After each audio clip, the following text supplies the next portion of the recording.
ingat manusia, hidupnya enak. Karena manusia ini yang terbaik. Makanya kalau kita ngurus manusia dengan baik, dunia akan baik. Kehidupan juga akan baik karena ngurus manusia lah. Sampai itu jarang ikut ngurus manusia. Makanya kehidupan kita itu susah. Karena jarang terlibat dalam urusan manusia. Ada orang itu ngurus nya manusia. Jadi dia cuma ngurus nya dok, itu bisa kaya raya, bikin pabrik pempes.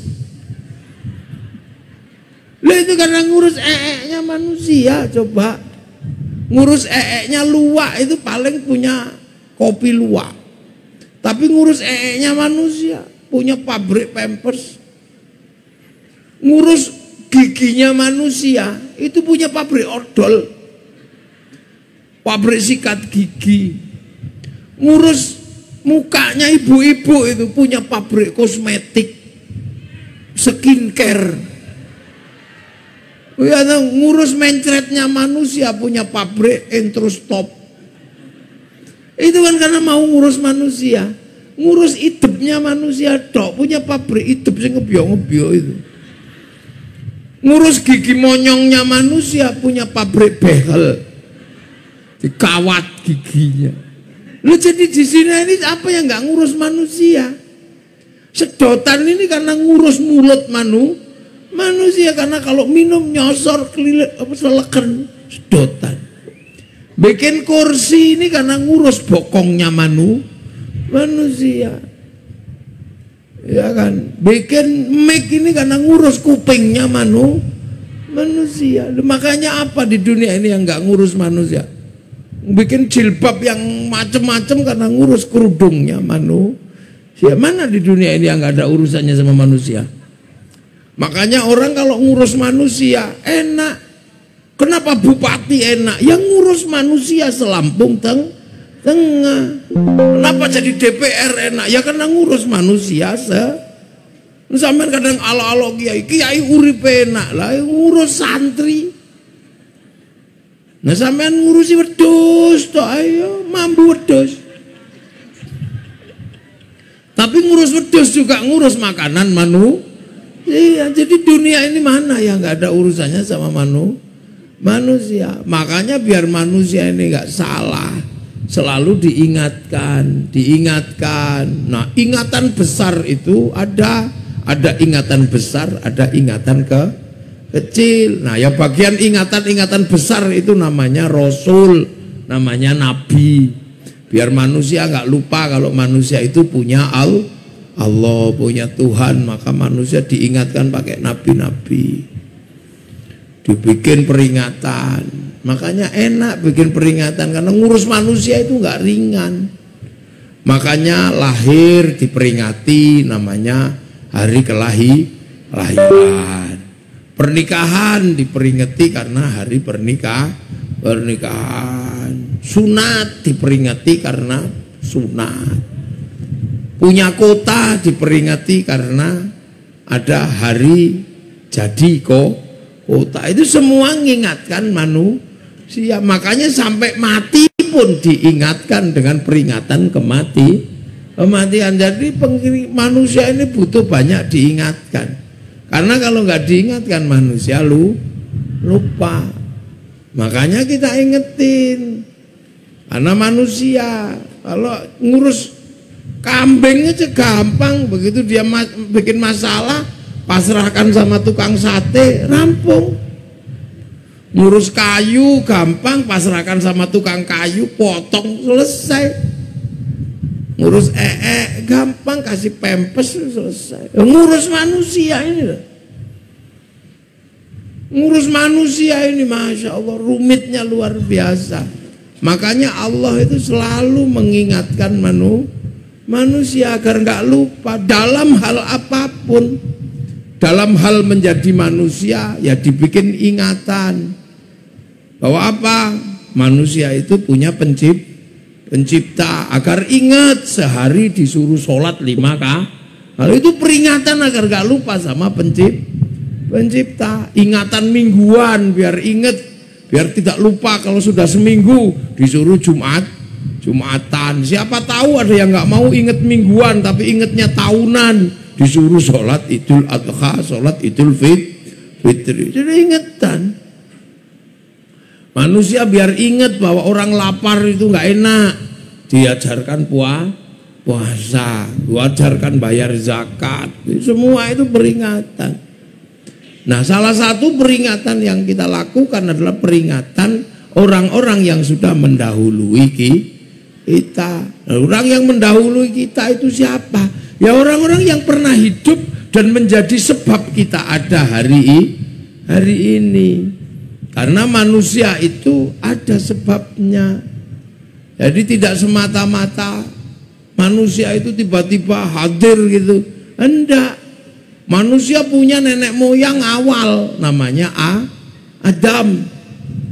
Nabi Adam sampean harus tahu bahwa sampean itu sebelum lahir sekarang di Lampung Tengah, sebelum lahir sekarang ada di Amerika, ada di Cina, ada di mana-mana. Dulu nenek moyang manusia itu satu, namanya Adam sama Hawa. Itu semua nenek moyang manusia. Terus kemudian beranak pinak Nabi Adam ini. Ya namanya Nabi Adam ya nggak segini. Nabi Adam itu gede, 60 dhiro. Sampean harus tahu. Makanya kalau sampean ketemu cerita-cerita tentang manusia raksasa, ada manusia raksasa, manusia besar, wong Jawa ngarani buto itu. Itu dulu memang manusia itu besar. Jadi nggak segini dulu manusia. Ini kurcaci. Manusia dulu itu besar, 60 dhiro, segini. Jadi dulu manusia itu gede 60 dhiro. Sak dhiro itu segini. Kalau 60 gini berarti sekitar 50-an jadi Nabi Adam itu besar, nggak kecil gini, 50-an meter Nabi Adam itu, gede. Sampai nggak usah bayangkan celananya seberapa besar. Nabi Adam itu besar. Makanya kalau ada cerita dulu ada raksasa, memang manusia dulu itu besar. Dan manusia besar itu terakhir ada di zaman Nabi Musa. Setelah itu punah. Karena apa? Manusia besar itu makanannya banyak. Sehari 5 kintal habis piringnya nggak tahu seberapa. Makanya yang besar-besar itu nggak awet karena makanannya banyak. Nah yang tersisa yang kecil-kecil begini, sepiringnya cukup. Jadi Nabi Adam itu gede. Bahkan dulu umatnya Nabi Nuh itu ada yang kalau gunung mau meletus itu didudui terus dintuti, nggak jadi meletus. Namanya Unuk itu besarnya luar biasa itu. Itu yang nyabut pohon untuk bahan kayu kapalnya Nabi Nuh. Jadi orang dulu itu gede. Makanya kalau di film-film ada gambaran orang-orang besar, ya memang dulu orang itu besar. Wong kadalnya aja segede dinosaurus. Itu kadal itu dinosaurus itu. Kadal kuno zaman Nabi Adam. Nah, manusia pertama itu Nabi Adam. Maka biar kita itu nggak lupa bahwa dulu itu manusia bernama Adam Hawa. Maka kita ini disuruh nginget apanya? Nginget ketika Nabi Adam dan Siti Hawa turun, itu dipisah. Nabi Adam diturunkan di India, sebagian besar riwayat. Siti Hawa diturunkan di Jeddah. Makanya kampungnya namanya Jeddah, kampung nenek, kampung puyang kalau orang sini. Itu kampung nenek itu. Makanya Jeddah itu artinya adalah nenek. Makanya di Mekah ada kota namanya Jeddah. Itu artinya kampungnya nenek. Ini kampung Mbah Putri kalau orang Jawa. Kalau orang sini kampung nenek. Kampung Nining. Neneng betina katanya. Ya kan ada yang bilang begitu tuh. Neneng betina, neneng perempuan. Makanya namanya Jeddah. Nah, Nabi Adam dan Siti Hawa ketika turun itu satu dipisah di Jeddah, satu di Makkah, saling mencari. Tapi karena besar ya, sungai-sungai dilewati gitu aja. Lautan yang dalamnya cuma 50 apa 40 meter ya, renang gitu aja. Selat Sunda itu yang Bakahuni Merak ya palingnya renang epek udah selesai. Dan Nabi Adam itu mencari kemana-mana, teriak Hawa, Hawa, karena kerinduan. Jadi manusia pertama ke muka bumi itu ujiannya adalah ujian rindu. Belum disuruh sholat, belum disuruh apa. Makanya laki-laki dan perempuan ujian pertamanya itu rindu. Makanya di dunia ini nggak ada yang sakit melebihi sakit rindu. Makanya jangan rindu itu berat. Ya kan? Sakit gigi dikasih minum obat sembuh, mencret kasih pil sembuh. Tapi kalau rindu nggak ada obatnya. Obatnya adalah ketemu dia yang kita rindukan. Ya itu makanya anak manusia ini ujian paling berat itu rindu. Wah, makan nggak enak, nggak keluar kalau rindu. Nah, Nabi Adam itu rindu. Hawa, Hawa kemana-mana. Sampai akhirnya Siti Hawa mendengar, Hawa, Bang Adam, Hawa, Bang Adam. Ternyata Siti Hawa lagi di atas gunung. Sambil duduk langsung begitu lihat Nabi Adam dari jauh, Siti Hawa langsung lepas sarungnya lari ngejar, cincang-cincang ngejar Nabi Adam. Nabi Adam ingat, ya Hawa, kamu jangan turun, kamu tetaplah di atas gunung itu. Kenapa? Aku rindu padamu Bang Adam. Jangan turun, tetaplah di atas gunung itu, biar aku yang naik. Karena kalau kau sampai turun mengejarku, nanti dicontoh anak cucu kita, ada perempuan ngejar laki-laki gitu. Makanya sampai sekarang gak pantas ada perempuan kok ngejar laki-laki. Yang pantas laki-laki yang ngejar perempuan. Akhirnya Nabi Adam melihat Siti Hawa lari ke atas gunung. Hamko hamise culalu, mencar ke sana. Kangen itu. Biarlah semua berlalu. Lari. Langsung di atas Teletubbies. Berpelukan. Nah, itulah pertemuan pertama manusia. Dan tempat itu oleh Allah nggak boleh hilang, diabadikan, namanya Jabal Rahmah di sana itu. Makanya orang-orang kalau pengen tahu asal usul manusia sebelum jadi bangsa dan suku, ke sana. Makanya orang Islam kalau sudah pergi ke sana nggak boleh membeda-bedakan manusia, karena manusia walaupun berbeda-beda bapaknya sama. Itu makanya Islam dikenalkan waja'alnakum syu'uban wa qabaila lita'arafu. Aku bikin memang kalian berbangsa-bangsa, bersuku-suku. Tadinya lah manusia. Ya ayuhan nasi manusia. Inna khalaqnakum min dzakari wa untha. Aku pikir kalian laki perempuan, Adam Hawa, terus bersuku-suku. Makanya manusia itu dari manapun, berbeda apapun, dulu bapak moyangnya sama. Yang tinggal di Arab sekarang terlihat ganteng, cantik gitu. Cantik, ganteng. Yang di Eropa tinggi besar, rambutnya merah. Yang di Cina tembem-tembem sipit-sipit gini. Yang di Afrika hitam gosong kayak kopi. Yang di sini kecil-kecil pesek. Walaupun itu neneknya sama. Kenapa begitu? Saya juga nggak tahu kenapa. Makanya kira-kira saja. Kenapa yang di Arab cantik ganteng? Karena Allah menciptakan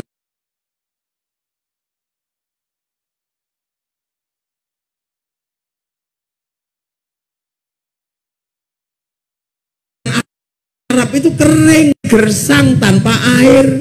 Maka harus dibikin cantik, dibikin ganteng. Kalau di sana nggak ada air, dibikin jelek-jelek.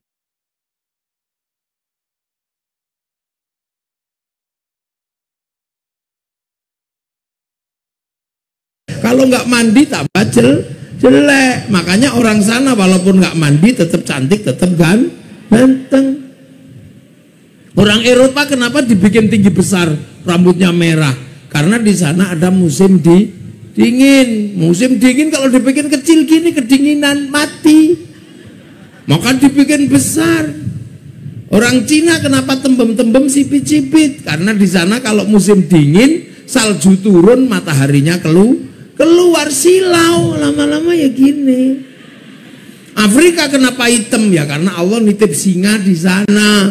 Kalau dibikin putih dikejar singa kelihatan lah. Dibikin hitam dikejar singa langsung tengkurap, langsung hilang. Nah kenapa kita dibikin kecil-kecil pesek-pesek? Nggak ada masalah karena kita oleh Allah ditempatkan di belahan bumi yang paling indah, namanya Indonesia. Nah, ini kan harus ingat. Makanya kalau belajar dari sini kita akan punya ingatan. Ingatan apa? Bahwa orang dibagi oleh Allah sesuai dengan kebutuhannya masing-masing. Lah orang Arab itu kan besar-besar karena air jarang. Terus orang mau berebut air itu harus perang karena sumbernya cuma satu. Orang punya pohon itu di HI karena kalau dia diusir dari pohon itu nggak ada tempat berteduh, mati kedinginan. Makanannya cuma kurma, roti. Binatangnya cuma unta, kuda, jarang-jarang. Ya bagian besar unta. Makanya orang sana nggak enak sebenarnya. Panas. Makanya kalau kita pergi haji pengen pulang ke Suwen 40 dino. Makanya ada haji plus yang lebih pendek. Ada di khusus yang cuma 7 hari. Karena di sana kalau terlalu lama juga nggak enak. Pilek yang apa susah. Eropa yang menurut kita orangnya ganteng-ganteng itu sama pikir enak, nggak enak juga. Orang Eropa punya musim dingin. Kalau sudah musim dingin 4 bulan nggak ada matahari, lebih dingin dari kulkas. Makanya orang Eropa kalau musim dingin harus makan daging. Kalau nggak makan daging mati kedinginan. Makanya daging diawetkan, ikan menjadi sarden, susu dikeraskan menjadi keju, susu dibusukkan namanya yogurt. Mereka kalau musim dingin nggak punya matahari, makanya kulitnya berubah kayak tekek, bintik-bintik gitu. Makanya mereka nabung lari ke Indonesia untuk apa? Cari matahari. Untuk apa? Dede berjemur di sini. Makanya Pak Bupati jangan bikin perda turis masuk ke Lampung Tengah harus pakai jilbab. Jangan. Wong mereka mau dede kok suruh pakai jilbab. Lah itu. Orang sana kalau musim dingin nggak punya daun karena seluruh daun rontok di musim gugur sehingga nggak ada daun, mau nyayur nggak bisa, nggak ada sayur. Yang ada cuma tinggal pohon cemara. Makanya Natal itu menggunakan daun cemara karena bulan Desember yang nggak rontok ya cuma pohon cemara itu. Bukan karena saking hebatnya pohon cemara. Makanya nggak usah marah. Jangan tanam cemara di depan masjid kami. Itu pohon Kristen. Semenjak kapan pohon punya agama?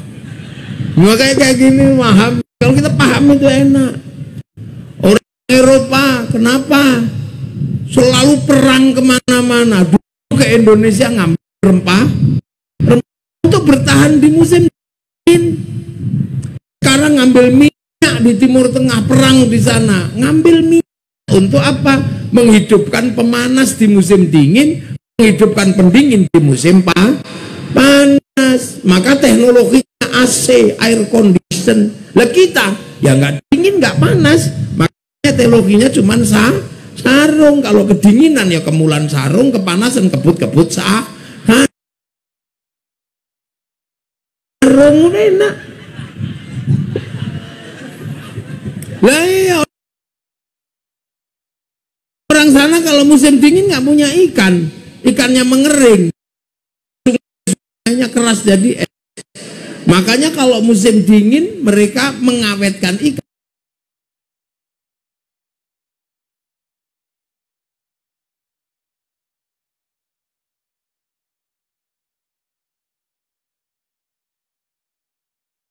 ikan di musim panas untuk dimakan namanya sarden. Lah kita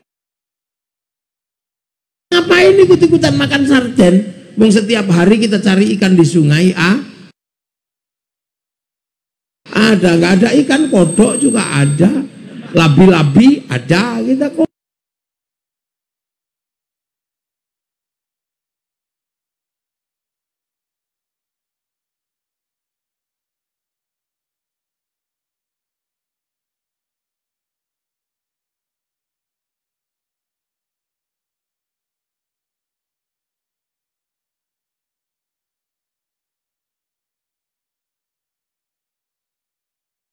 Komplit, paling enak kita orang Indonesia. Makanya nggak usah komplain kita dibikin kecil-kecil gini. Orang Afrika kenapa kelaparan? Karena mereka predatornya masih banyak. Nanam padi dimakan emprit habis. Karena empritnya triliunan. Itu nanam jagung habis dimakan betet. Betetnya orang Afrika gedenya sak mentok. Namanya makhau. Nanam ubi habis dimakan celeng. Wong celengnya jumlahnya masih kayak dawet. Orang Afrika mau nanam pisang habis dimakan munyuk. Wong munyuknya orang sana itu gedenya sak sapi, namanya gorila. Kita paling enak di sini. Orang Cina mau makan susah. Karena apa? Cina ini mudah beranaknya, cepatnya luar biasa. Sementara pasokan makanannya kurang, makanya gandum di sana dibikin panjang-panjang jadi mie. Makanannya pakai sumpit biar awet. Kalau makannya dicawok kayak kita ya cepet habis. Lah kita di sini apa aja ada. Orang Arab itu kalau membicarakan daging paling unta, paling itu kuda khimar. Orang sini ngomongin daging mulai dari luwak, garangan, terenggiling, apa aja ada di sana. Di sini orang sana ngomongin buah itu paling kurma, terus delima, jeruk. Orang sini mulai dari kesemek, mulai dari duren, cipluan. Wah banyak, nggak tahu jumlahnya, lebih banyak lagi. Orang sana ngomongin hantu aja cuman jin. Orang sini wewe kumbel, genderuwo, kolor ijo, mak lampir, grandong, suster ngesot. Lebih banyak. Makanya jadi ulama di sini harus lebih pinter daripada yang di sana. Loh, kalau kita sudah mengenal ini, kita tahu oh ternyata biar manusia itu nggak lupa, Allah tidak pernah menghilangkan jejak masa lalu. Namanya Jabal Rahmah. Dan manusia juga harus menyembah Allah. Makanya agar manusia nggak lupa bahwa manusia pertama itu menyembah Allah, maka tempat pertama orang menyembah Allah diabadikan sampai sekarang. Disebut inna awwala baiti wudi'a lin-nasi lalladzi bi Bakkah mubarakah. Namanya Ka'bah. Makanya ketika Ka'bah itu hilang dan runtuh, sehingga manusia ada yang menyembah Namrud, ada yang menyembah bulan, ada yang menyembah matahari. Nabi Ibrahim disuruh nyari itu petilasannya. Orang pertama nyembah Allah, bawa anak sama istrinya nyari tempat itu, sudah runtuh, dibangun ulang sama Nabi Ibrahim. Maka Nabi Ibrahim adalah orang yang pertama kali membangun ulang Ka'bah. Nah ketika bangun berdoa, Rabbana inni askantu min dzurriyyati biwadin ghairi dzi zar'in 'inda baitikal muharram Rabbana liyuqimus sholata faj'al afidatan minan nasi tahwi ilaihim warzuqhum minas samarati la'allahum yashkurun. Ya Allah, udah aku tinggalkan anak cucuku di tempat gersang ini ya Allah, tapi ini tempatmu. Aku minta mereka mau sholat, semoga mereka dicintai tempat ini dan mendapatkan rezeki buah-buahan. Nabi Ibrahim ketika berdoa saking khusyuknya, batunya keruak. Apa keruak itu? Batunya bocok bolong mencitak kaki Nabi Ibrahim. Apakah oleh Allah tempat itu dihilangkan? Tidak. Agar jadi pelajaran buat generasi berikutnya, tempat itu diabadikan, namanya Maqam Ibrahim. Tikak kakinya itu. Siti Hajar yang lari ke sana ke sini cari air. Tempatnya diabadikan namanya Sofa Marwah. Tempat Nabi Ibrahim diganggu setan, dilempar, tempatnya ditandai namanya Jamarot Ula Wusto Aqobah. Nah, Nabi Muhammad ini nabi terakhir, agar gak lupa maka seluruh umatnya harus melakukan ziarah ke tempat itu, petilasan-petilasan kuno, biar mereka benar-benar mengutamakan itu. Maka berziarah itu dijadikan rukun Islam yang ke-5, namanya ibadah haji. Loh, kok sana tempat-tempat itu Islam tidak pernah melupakan itu. Makanya Nabi Muhammad sebagai nabi terakhir, kita umatnya ketika menyembah Allah jangan lupa kepada Nabi Muhammad. Makanya Allahumma sholli ala Sayyidina Muhammad. Tapi juga kamu jangan lupa itu semua dulu jasa Nabi Ibrahim. Maka kama shollaita ala Sayyidina Ibrahim kama barok ta'ala Sayyidina Ibrahim fil alamina, seluruh alam, innaka hamidum majid. Karena ternyata seluruh alam ini bergerak karena jasa Nabi Ibrahim. Yang sekarang ke Eropa itu adalah turunan Nabi Ibrahim. Dari jalur mana? Dari jalur Nabi Ishak. Karena Nabi Ibrahim punya anak dua, satu namanya Ishak, satu namanya Ismail. Nah, seluruh dunia ini diwarnai oleh anak-anak Ibrahim. Yang ke Eropa itu turunan Ishak. Ishak punya anak Yakub atau Isra.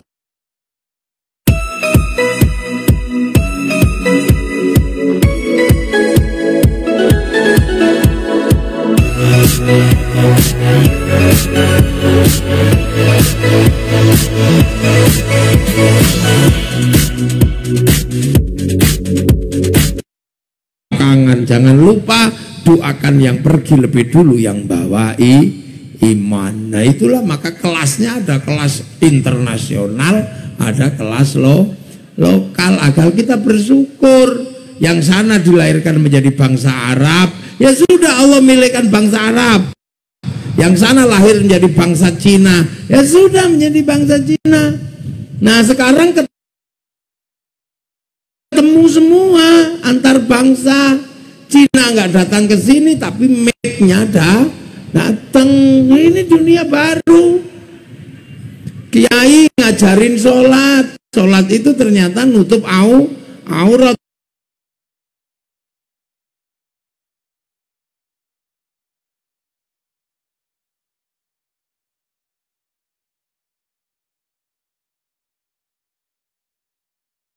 Tutup aurat pakai kain. Yang bisa bikin pabrik kain orang Cina. Makanya jangan galak-galak sama Cina.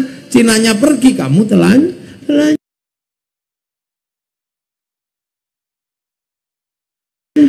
di dunia itu sekarang.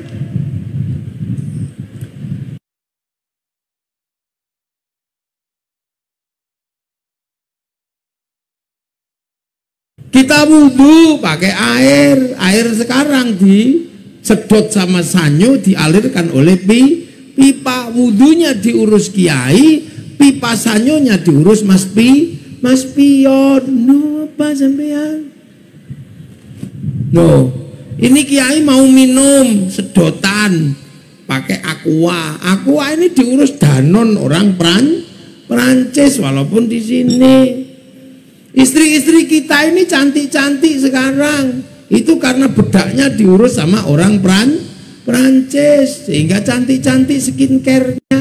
Kalau bedak Lampung Tengah rusak karena beras ditumbuk, ya blonteng semua. Nggak bisa.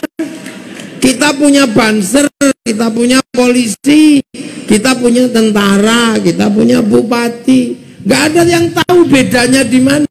Bedanya adalah karena ada tulisan polisi, tulisan banser, tulisan TNI. Yang membuat perbedaan itu siapa? Ya orang Cina. Karena Cina bisa bikin mesin bordir mereknya Butterfly. Berarti makanya kita mesti disuruh rukun. Ya kan? Orang Islam zakat, pakai makanan, pakai komoditas pertanian, nanam sawit, nanam ketela.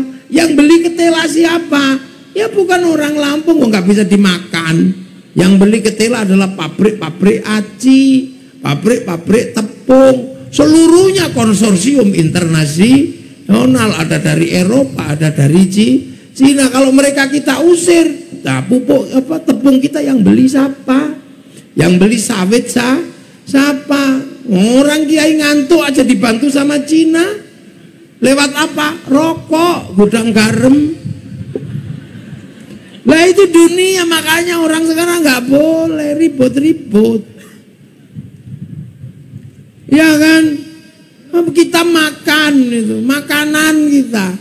Doanya aja Allahumma barik lana, berkailah kami. Kenapa bukan berkailah saya? Karena yang ngurus makanan orang banyak. Yang nanam siapa, yang giling siapa, yang bikin rice cooker siapa, yang nanam siapa, bikin bumbu siapa, yang nanam lada, yang nanam sahang, macam-macam orang terlibat.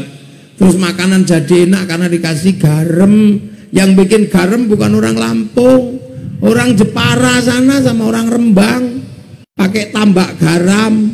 Sampean tahu bahwa orang waktu bikin garam ditambak nggak kencing, ditambak garam nggak tahu. Makanya orang Jawa itu enak karena takut ada kencingnya, maka yang satu dikasih nama uyah, karena yang satu bernama uyuh.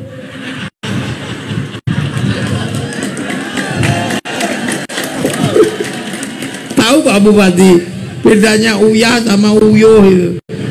Nggak tahu kan. Dan inilah orang pergi haji, begitu mau berangkat diurus sama bank.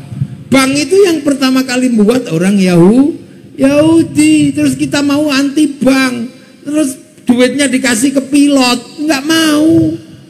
Makanya hati-hati, bank haram. Kalau bank mau haramkan, jangan bawa uang, karena uang itu produksi bank, bukan KUD Lampung Tengah, bukan, itu bank.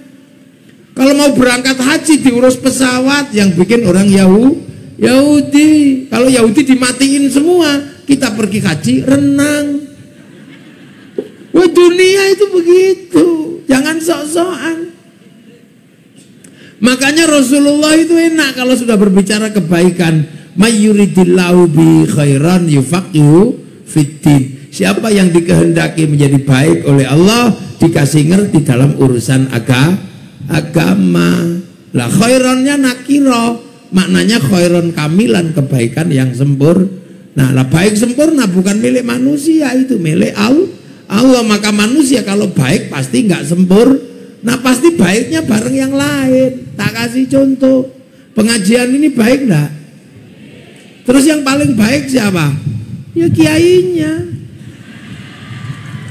Iya, jadi kalau pengajian ini baik, yang paling baik ya kiainya dong. Sendirian aja minumannya banyak. Orang baik kok. Acara nggak mulai kalau kiainya belum nunggu orang baik. Dia karena orang baik, Pak Bupati aja menyiapkan mobilnya untuk dinaiki orang baik. Sampean nggak boleh naik, sampean begitu. Ini orang baik, minumannya aja saking khawatirnya, jangan-jangan kiainya panas dalam, kasih minuman larutan penyegar. Khawatir kiainya kurang cairan, kasih minum Pokari. Maka saya paling jengkel ini minuman suudon ini. Rumah ini kiai panas dalam, apa dikasih minuman larutan penyegar. Tetapi kiai nggak boleh mengaku paling baik, karena kiai terlihat baik di sini karena diundang sama Pak Bupati. Kalau nggak diundang Pak Bupati, ya nggak ada di sini. Nah, baik saya apa baik Pak Bupati? Ya nggak bisa, saya nggak datang pengajian Pak Bupati ya jelek. Nah, itu orang baik baru dua bisa kelahi itu coba. Apalagi kalau sampean ikut-ikutan yang baik ya kami kiai. Lah kenapa? Kami mau datang. Lah kok bisa lah kalau kami nggak datang, ini bukan pengajian. Nah apa? Cek sound. Nah, kata yang masang tenda, yang baik ya kami kiai. Lah kenapa? Kami mau masang tenda, kalau nggak pasangi tenda bubar kepanasan. Padahal yang masang tenda biasanya sholatnya juga nggak terlalu jangkep. Anak nggak ada kiai yuk masang tenda. Kata tukang son yang baik ya kami kiai. Nah, kenapa? Nah, sonnya tak matiin ya bubar. Nggak ada. Terus anak-anak tenang, kenapa? Ya karena ada yang jualan mainan itu. Nah ini dunia. Jadi makanya orang baik jangan merasa paling baik. Nah itulah makanya dunia ini saling berbagi. Kamu harus saling pengertian. Tapi kamu punya identitas di mana semua orang pengen memakmurkan bangsanya masing-masing. Orang Amerika ya pengen Amerika yang makmur. Orang Cina ya pengen Cina yang makmur. Orang Indonesia ya pengen Indonesia yang makmur karena punya tanggung jawab. Pak Bupati Lampung Tengah ya bertanggung jawab sama kesejahteraan orang Lampung Tengah. Bupati Lampung Timur punya tanggung jawab kesejahteraan Lampung Timur. Yang punya kewajiban kesejahteraan sak Lampung ya Pak Gubernur. Nah yang punya tanggung jawab se-Indonesia ya Pak Presiden. Makanya ketika Presiden datang, Bupati harus nyambut karena skalanya gede. Nah itulah maka semua orang punya bangsa, punya negara. Maka membanggakan bangsa dan negaranya diperbolehkan di dalam Islam. Bikin simbol-simbol negaranya diperbolehkan. Orang Indonesia punya simbol merah putih, punya Pancasila. Makanya kita diajarkan, ingat kamu punya bangsa. Kalau kamu punya bangsa berarti kamu punya masa lalu. Dan jangan lupa, makanya kita punya. Nah orang-orang yang seperti inilah yang hari ini harus diingatkan ulang. Karena tiba-tiba anak-anak muda sekarang lebih bangga dengan bendera Filistin daripada bendera merah putih. Nggak boleh. Filistin punya benderanya, kita punya merah putih. Untuk punya merah putih itu berapa nyawa dulu yang dikorbankan. Ngibarkan merah putih ketika kita belum merdeka ditembak sama Belanda. Makanya kami anak-anak Jawa dulu kalau punya merah putih agar nggak ditembak Belanda, ditaruh di atas rumah. Waktu bangun, Belanda curiga tiangnya dikasih tebu, Belanda curiga tiangnya dikasih padi, masih curiga tiangnya dikasih kelapa, masih curiga dikasih pisang, masih curiga besoknya bawa tumpeng sama ingkung. Kata Belanda, oh cuman mau makan aja ribet. Tapi Belanda gak tahu tumpeng habis, padi mengering, kelapa mengering, tebu mengering, pisang rontok. Yang tersisa tinggal merah putih di dada kami anak-anak Indonesia. Itu punya. Nah sekarang kita kemana-mana tahuan kalau orang Indonesia benderanya merah putih. Pergi haji ya merah putih. Orang Surabaya merah putih, biru, sobek birunya. Makanya dulu merah putih ini minta nyawa. Sekarang cuman minta gini tok. Nggak minta apa-apa, cuman minta gini, hormat para pendahulu gitu aja alasannya. Yang musyrik, yang bid'ah, yang menyembah berhala. Orang-orang seperti itu jangan-jangan waktu nenek moyangnya zaman perang, nenek moyangnya lagi bandar dadu, kan bisa.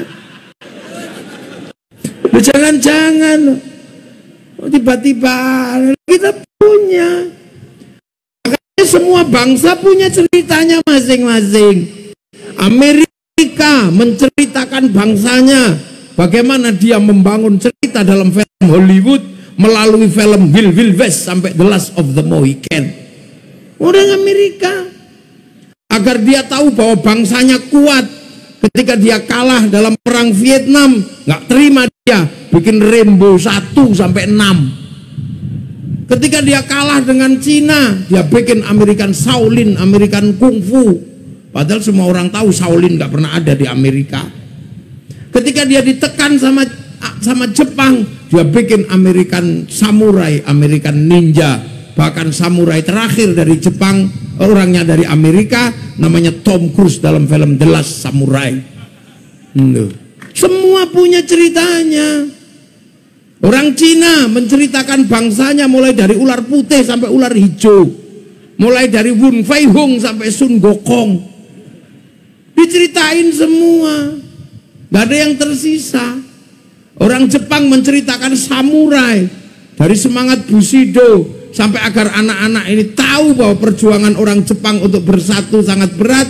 Pernah terjadi pembantaian antara orang tua dan orang muda, dibikinkan film Samurai X dengan tokohnya Rurouni Kenshin. Gua apal kiai. Nah, orang Malaysia agar anak bangsanya nggak lupa dengan masa lalunya, akhirnya Malaysia serahkan kembali pada si Upin dan si Ipin. Si Upin dan si Ipin nggak boleh lupa bahwa Malaysia pernah dibangun bersama oleh ras India bersama ras Melayu. Maka si Upin dan si Ipin dikenalkan dengan tokoh India kecil namanya Jarjit. Si Upin dan si Ipin gak boleh lupa bahwa Malaysia pernah dibangun bersama anak-anak Cina, bikinkan tokoh kecil namanya Mei Mei. Dia gak boleh lupa ada anak-anak Indonesia yang bangun Melayu di sana, kenalkan Susanti. Akhirnya kebangsaannya bangkit. Orang Korea lewat drakor, modalnya air mata dan meja makan. Indonesia, mari kita kenalkan bahwa kita punya sejarah masa lalu. Dengan apa? Dengan peringatan-peringatan para pendahulu. Sehingga kita nggak lupa, seolah-olah bangsa kita ini jelek terus. Orang Eropa lebih bagus, kita jangan lupa. Bangsa kita punya kedudukan yang sama dengan mereka. Mereka punya kisah cinta Romeo Juliet di Eropa. Orang Cina punya kisah cinta sampai Engtai. Orang Arab pernah punya kisah cinta Kais dan Laila. Indonesia punya banyak kisah cinta. Di Jawa ada Ande-Ande Lumo. Kalau di Lampung ada apa? Kisah cinta apa? Yes, pokoknya itu Raden Inten. Semua punya. Di sana ada Ibu Tiri Kejam. Dalam kisah Cinderella kita punya bawang putih, bawang merah. Sana orang kuat namanya Samson. Kita punya orang kuat banyak sekali. Ada Lambung Mangkurat, ada Bandung Bondowoso, ada si Pahit Lidah. Komplit kita. Ada Sumanto. Eling sing mangan beduk soto. Di sana ada binatang bisa ngomong namanya kura-kura ninja. Kita punya Kancil Nuriti, timun komplit. Nah, ayo. Sana punya alat musik Eropa namanya gitar terbuat dari kayu tali. Orang Cina punya sitar kayu tali. Orang Arab punya alat musik terbang kayu kulit. Buatnya gampang. Nusantara punya alat musik namanya gamelan terbuat dari logam. Artinya hanya bangsa yang menguasai ilmu pertambangan maju dan penguasaan metalurgi yang mapan mampu membuat alat musik dari logam. Dipikir kita nggak punya, kita punya semuanya. Kalau berbicara tentang bangsa yang kuat, kita pernah menjadi bangsa yang sangat kuat. Bahkan sampai hari ini kita masih bangsa yang kuat. Orang-orang punya sejarah perang. Semua negara punya panglima-panglima perang yang hebat. Orang Eropa punya Napoleon Bonaparte. Itu. Orang Jepang punya samurai-samurai yang hebat. Kita juga punya. Bahkan dunia mencatat, dunia pernah diajar habis sama Genghis Khan. Eropa hancur sama Mongolia.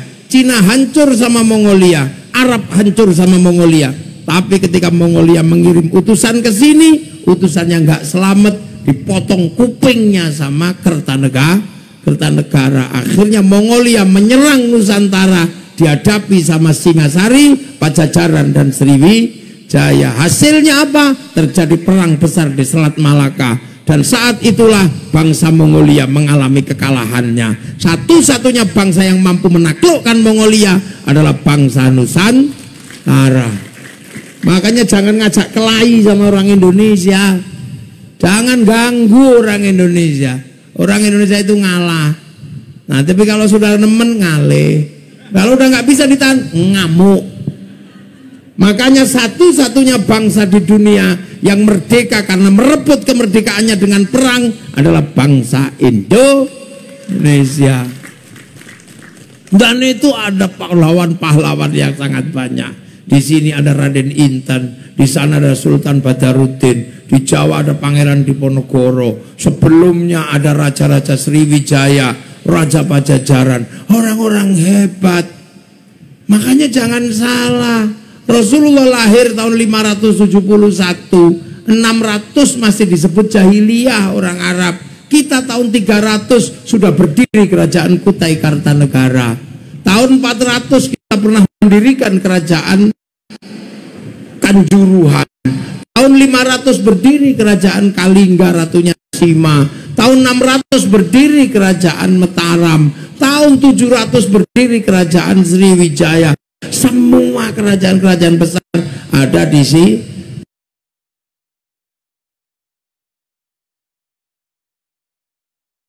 Di sini. Makanya kita punya bangsa ini bukan bangsa kecil, bangsa besar. Makanya kalau ayam lahir di sini, sebutlah ayam Indonesia, gede dikit ayam Bangkok. Jambu gede dikit jambu Bangkok. Loh itu di tempat kami yang tersisa tinggal gula Jawa. Di Bali yang tersisa tinggal arak Bali. Nah kalau di sini yang apa? Kopi Lampung. Yang tersisa yang lain rambut udah hitam di merah-merah. Enggak pede akhirnya jadi LKMD Londo Komeng Dase. Nah itu saatnya kita mulai menceritakan kembali bahwa kita punya sejarah. Salah satunya adalah sejarah pengislaman. Kenapa kita menjadi Islam? Pengislaman di sini bermula tahun 1400, bukan 1800-an ke sini. Makanya masih zaman para wali. Kenapa zaman para wali? Karena dulu yang membawai agama Hindu itu Brahmana. Brahmana itu kasta tertinggi, punya cakti. Kalau saudagar ketemu orang punya cakti yang namanya Brahmana, nggak kuat. Karena saudagar itu sudra, petani pedagang itu kastanya sudra. Makanya kalau ada yang mengatakan Islam disebarkan oleh saudagar, itu gak benar. Karena saudagar gak boleh ngomong agama, kastanya sudra. Maka yang bisa mengimbangi Brahmana adalah para wali. Karena yang satu punya sakti, yang satu punya aroma imbang. Nah kenapa wali-wali itu berbicara kesaktian? Karena yang dihadapi adalah Brahmana. Kalau kenapa nggak berbicara perdagangan? Orang sini ngapain diajari berdagang? Orang sini sudah jago berdagang. Kenapa tidak diajari pertanian? Orang sini sudah jago bertani. Orang sini kenapa nggak diajari tata krama? Orang sini sudah jadi ahli tata krama. Sopan santunnya sudah jadi ini. Kenapa orang sini nggak diajari cara makan? Orang sini sudah makan nggak makan kumpul. Makanya orang kalau ngumpul harus dikasih makan. Makanya kalau sudah ngumpul kayak gini harus dikasih makan. Makanya mendoakan para leluhur itu selain doa adalah sodako. Maka sodako lah para leluhur Pak Bupati. Makanya kalau hall gini jangan sepi begini, cuman pidato tok. Potongin sapi lah gitu. Lah Bupati ya kalau motong sapi ya jangan satu. Ya, ya 4 apa 5 gitu. Lah itu makanya kalau orang pas setelah sampai di Jabal Rohmah tahu bahwa manusia itu bersaudara, besoknya Idul Kurban, seluruh hewan sapi dipotong, unta dipotong. Nah makanya kalau kita memperingati khol leluhur kayak gini, sodakohnya ya motong sapi, jangan ayam apalagi endok. Ya tapi karena ini yang pertama belum pernah diajari, jadi ya nggak apa-apa. Tapi tahun depan kalau nenek moyang kita kalau dikirimi doa kan ya enak. Lah iya, lah kalau kiainya Kiai Imam Suhadi 1 misalnya, sapinya 1 beneran. Besok ya. Oh, Kiai Imam Suhadi tahun depan sapi 1. Yo sudah. Siapa lagi? Selamat. Nah, Pak Selamat 1 tahun depan. Jadi nanti lebih gede lagi acaranya. Pak Kiai Imam Suhadi 1, Pak Selamat 1. Ya, ini tak hitung loh. Bener berani nggak 1? Siap 1. Pak Bupati 2. Loh, Pak Bupati 2. Ini jelas ini. Siapa lagi? Nah, kalau Pak Kapolres jangan-jangan sudah pindah kan? Pak Danrem jangan-jangan sudah pindah. Ya siapa lagi yang berani kambing sapi 1? Gus Rodi pundi? Wih, wong sapi. Ya siji. 4, 5, lho wis ana 5 ekor sapi ya. Siapa lagi? Sing pundi? Oh, Gus Arif siji. Mosok gondrong rawane ya. Siap loh, sapi ini 6. Ini akan jadi khol akbar beneran itu. Ini apa? Ojo jaluk bupati ya. Bupati wis loro. Jadi wis ono sapi 6. Ini ya Allah, kalau di sini siang-siang khol akbar wis kumpul sapi 6 gitu. Tapi siapa lagi? Ada lagi enggak? Sampai sinten malih? Wah, ini jangan-jangan nggak mau kalah Bu Bupati.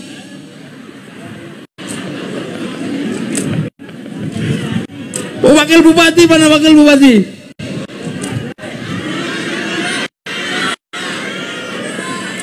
Oh, Pak Lurah, Bosakno Pak Lurah ya.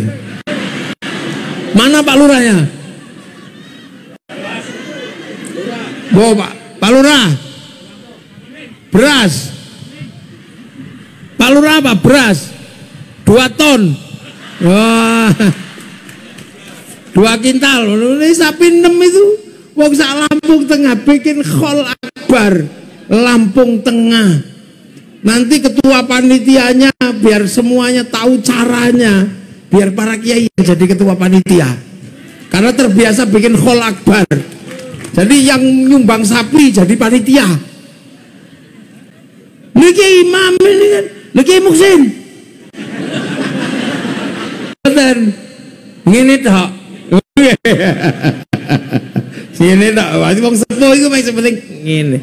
Lah ini sudah sapi 6, insyaallah barokah. Karena apa? Kirim doa, kirim sedekah. Nanti kita inventaris ulama-ulama sepuhnya Lampung Tengah itu siapa saja, di mana saja, ada perwakilannya semua. Yang manggil bupati dipanggil semua. Ini kholnya siapa, dijadikan satu khol akbar Lampung Tengah. Nah, itu penting. Khol akbar Lampung Tengah. Guyu aja men, tapi cita.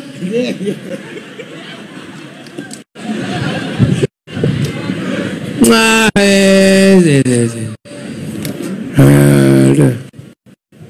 Lampung Tengah.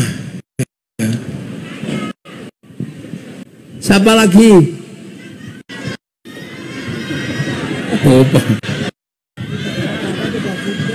Oh, camat kan sudah diwakili Pak Bupati. Tapi kalau mau kambing kita ya kalau Pak Camat. Ya, 2 dari Pak Bupati, 1 lagi dari Kiai Imam 3. Terus 1 lagi dari Kiai Slamet. Nah, ya, pecinya setinggi itu kok gak bisa beli sapi. Ya, yang kedua dari Gus Rodi, ya. Terus Arif 6. Siapa meneh? Ini langsung ini lelang sapi. Tapi jangan pedet. Sapi. Iya, tapi kalau nanti Pak Kapolres ya juri tulang bawang. Oh, enggak, siap. Pitu. Siap-siap nanti seluruh ibu-ibu PKK yang bagian masak Selampung Tengah langsung dikoordinir sama bupati. No, bagian mengatur adangan. Nah iya, ketua panitianya langsung Pak Bupati, itu aja kan nggak usah susah. Jadi kalau dananya kurang tinggal minta Pak Bupati. Nah itu nanti loh.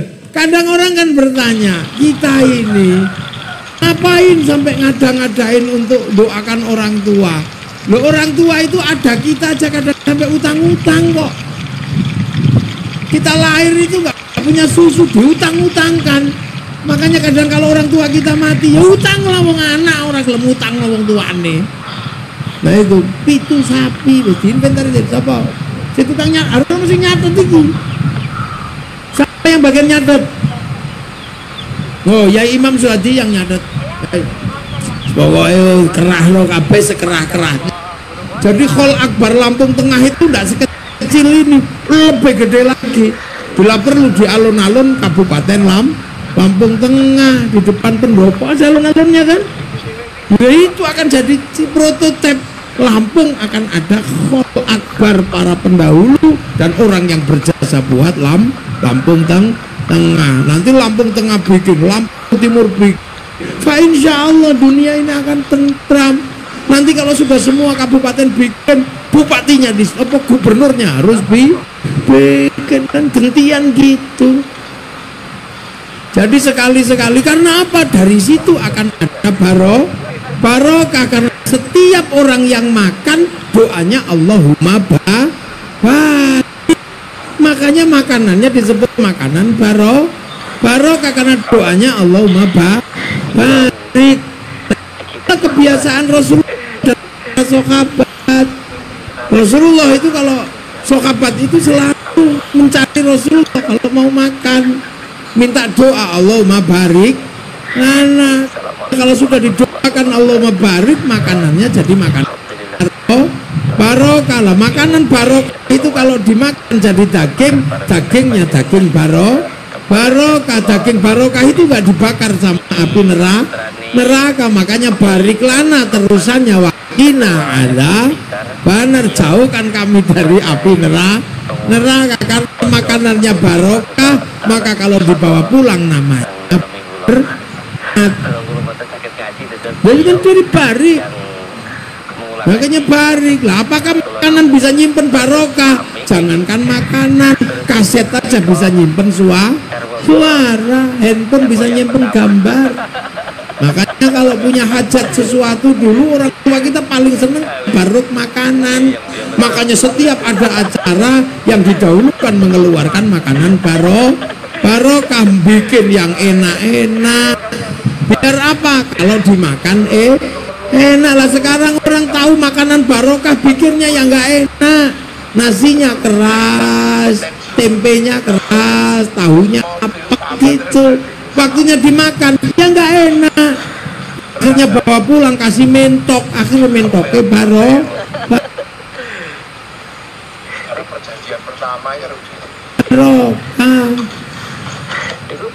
Loh, makanya para perempuan ini sangat penting memahami barokah karena pegang dapur. Kalau anak diajar habis kapur sekilo gak nyantol blas, ambil air, bacakan doa barokah ya Fattahu ya Alim, tiupkan terus diminum.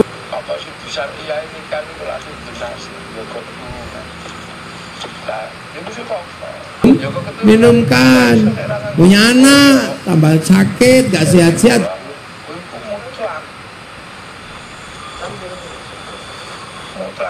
bacakan ya Hayyu ya Qayyum, tiup air, minumkan.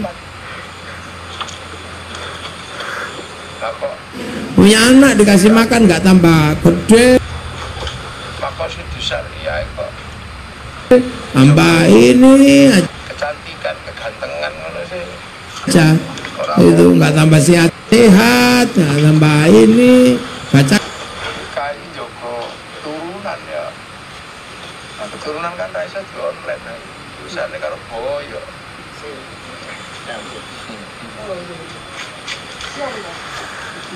kan ya Hayyu ya Qayyum. Terus punya anak suka kelahi, bacakan ya Allah ya Latif.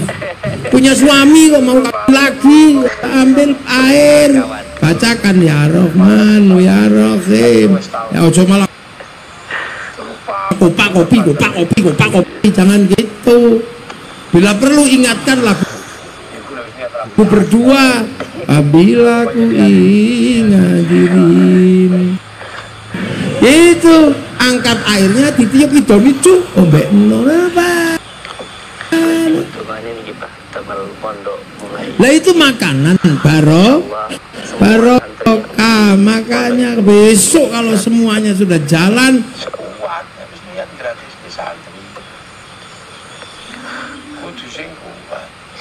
makanan barokah jalan. Siapa yang pernah memberi makanan pada orang dan menjadi barokah, insya Allah nanti ada ganjarannya hadapan Allah Subhanahu wa ta'ala. Ini itu baru jalan. Makanya jangan lupa ya, tahun depan insya Allah dibikin sekalian khol bulan-bulan seperti ini. Syukur-syukur pada hari Jumat, habis Jumatan atau hari Sabtu atau hari Minggu, bikin yang besar ya Imam. Kalau nggak siang ya malam, tapi sebaiknya ya khol akbar itu ya, kalau nggak habis zuhur ya habis isya, sekalian biar orang-orang jualan itu tambah rame. Itu kan semuanya itu jadi pahala, karena yang jualan di sini pulang merasa seneng karena dagangannya laris. Orang yang rumah seneng, itu khalus surur sedekah, memberikan kebahagiaan adalah sedekah. Nah, ganjarannya makanan itu tak hilang-hilang. Makanya iblis paling stres kalau ada punya makanan barokah di dalam daging, karena menghilangkan daging barokah itu susah. Kalau menghilangkan pahalanya orang berzikir gampang. La ilaha illallah, la ilaha illallah, mulutnya berzikir, matanya berzikir. Begitu pulang lihat orang pakai celana pendek, wow, hilang ganjarannya. Tapi kalau makanannya barokah awet, ya, insya Allah lah, itulah akan jadi sebuah bangsa yang tidak pernah melupakan baik yang hidup maupun yang sudah mati. Nah, itu tuntunan agama. Maka nanti kalau tahun depan benar-benar terrealisir, saya siap datang lagi. Ya, saya akan datang lagi. Tapi besok modelnya sudah, kepalanya sudah di atas ini semua, ingkung kepala itu. Wah, orang begitu